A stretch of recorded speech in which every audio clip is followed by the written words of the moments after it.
नमस्कार, एक सेकंड दिख नहीं रहा है। हाँ, नमस्कार, ये है हमारा गेमिंग कैंटीन और आज Asus प्रस्तुत करने जा रहा है ROG Phone 6। हर साल की तरह हमारी परंपरा जारी है। मेरे पास इसका प्रो एडिशन है, तो आओ देखते हैं इस साल क्या नई खोज की गई है।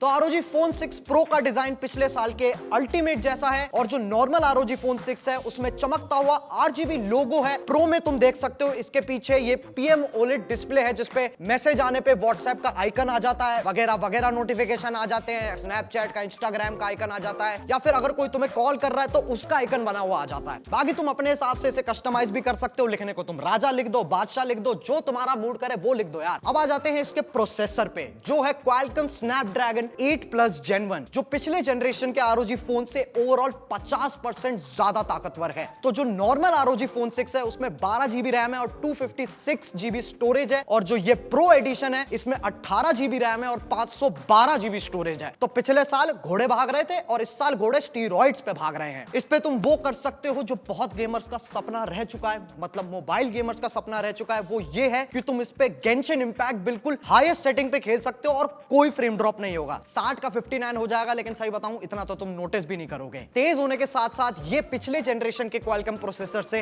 30% ज्यादा एनर्जी एफिशिएंट भी है। डिस्प्ले की बात करें, इस साल वापस इसके अंदर गोरिल्ला ग्लास विक्टिस की प्रोटेक्शन है और जो रियल लाइफ में तुम रंग देखते हो वही इसके डिस्प्ले पे देखने को मिलेंगे। और इस बार इन्होंने क्या अपग्रेड मारा है कि जो ROG Phone 5 था उसमें 144 हर्ट्ज का रिफ्रेश रेट था, लेकिन इस बार 165 हर्ट्ज का रिफ्रेश रेट है। तो मतलब पहले मक्खन था, अब मक्खन पे तेल लगा दिया, समझ रहे हो? तो अगर तुम्हें कोई पीछे से मार रहा है और तुम लेट फायरिंग करते हो तब भी तुम्हारे बचने के पूरे चांसेस हैं। अब आ जाते हैं साउंड पे। आवाज कैसी है? आखिर आवाज बहुत क्रिस्प है, बल्कि इसके दो अलग अलग स्पीकर है जिनका खुद का एम्पलीफायर है, जिसकी 0.80 मिलीमीटर की गहराई है। चाहे तुम पिक्चर देख रहे हो या फिर गेम खेल रहे हो, तुम उसमें कतई घुस जाओगे अच्छे से। एंड ऑब्वियसली राइट साइड की ऑडियो राइट में ही आएगी, लेफ्ट साइड की ऑडियो लेफ्ट में आएगी, ताकि जब तुम फुटस्टेप सुन रहे हो तो तुम्हें कोई कंफ्यूजन नहीं होगी। इसी के साथ साथ जो इसकी वाइब्रेशन है उसे 80% ज्यादा बढ़ा दिया गया है, ताकि जब तुम खेल रहे हो ना कतई गेमिंग कंसोल वाली वाइब आए। अब देखो यार, गेमिंग में जीपीयू और सीपीयू तो जरूरी होता ही है, लेकिन उससे ज्यादा जरूरी होती है कूलिंग। अच्छी परफॉर्मेंस स्पाइक तो कोई भी डिवाइस दे देगा, लेकिन खिलाड़ी वही है जो टिका रहे। इसकी कूलिंग पे इस बार बहुत काम किया गया है। सबसे पहले तो स्प्लिट बैटरी सिस्टम है, एक बैटरी राइट में एक बैटरी लेफ्ट में। जैसा कि मैंने पहले बताया, तो काफी ना जो हीट है वो स्प्लिट हो जाती है। इसमें 2 ग्रेफाइट शीट भी है जो कि पिछले साल से 85% ज्यादा बड़ी है। तो पूरे हीट को ना वो अच्छे से चूस लेती है और पूरे एरिया में बांट देती है। लेकिन इतना भी ना काफी नहीं है। इसका जो प्रोसेसर और मदरबोर्ड है वो बोरॉन नाइट्राइड से कवर्ड है, जो कि हीट को बहुत जल्दी स्प्रेड करता है, लेकिन उतना भी काफी नहीं है। पिछली बार से कॉपर 3D वेपर चेंबर का साइज 30% बड़ा हो गया है, जो और तेज कूलिंग करेगा। अब देखो, ये तो हुई ROG Phone 6 के अंदर की कूलिंग की बात, लेकिन अब जो मेन चीज है ना वो है बाहर की कूलिंग। देखो, अगर तुम ये फोन लेते हो तो मैं बहुत जोर से बोलूंगा कि तुम इसके साथ ये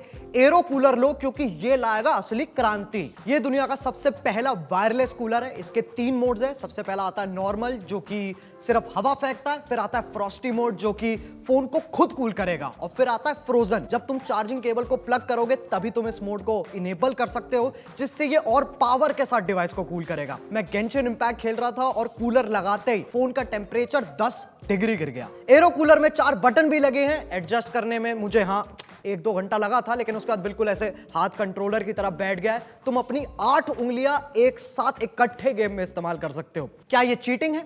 हाँ, फिर तुम खुद कर लो जुगाड़।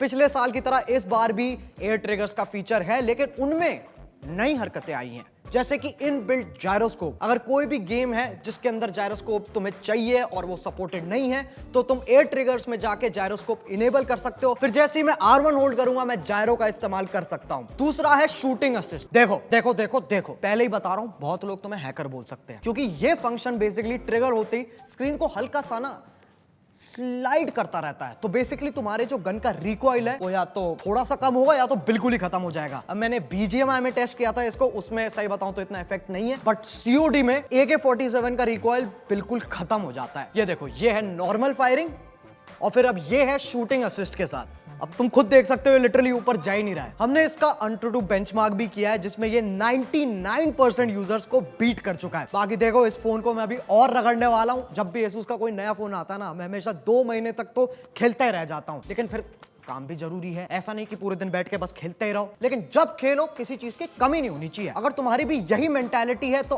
ROG Phone 6 तुम्हारे लिए परफेक्ट है। अब चलो यार हम भी जा रहे हैं। तुम्हें अगर Asus ROG Phone 6 चाहिए तो लाइक मारो।